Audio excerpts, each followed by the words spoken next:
Hapsay sab nga nakaboto si Davao City Mayor Sebastian Baste Duterte sa Katigan, Davao City.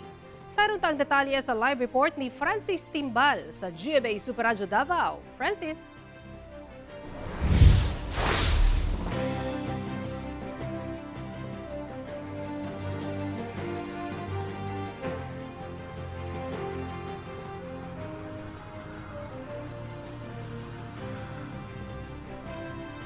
Yes, Sara, nakabuto pasado alauna karong hapon si Davao City Mayor Sebastian Baste Duterte sa Katigan Central Elementary School, Barangay Katigan, Turil, Davao City.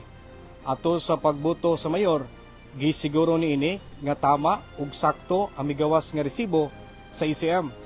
Hinoon hapsay ug walay natalang aberya ang gigamit nga ECM. Kayumduman nga unang nakatala og aberya ang ECM kag hinabuntag.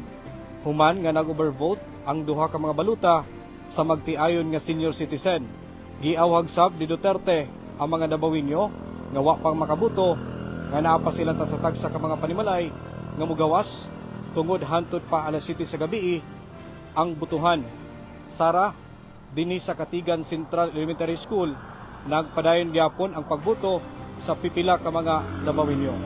Gikan sa Barangay Katigan, Francis Timbal sa Super Radio Davao ug Juan Binadaw, dapat totoo para sa eleksyon 2025. Okay, daghang salamat Francis Timbal sa GMA Super Radio Davao.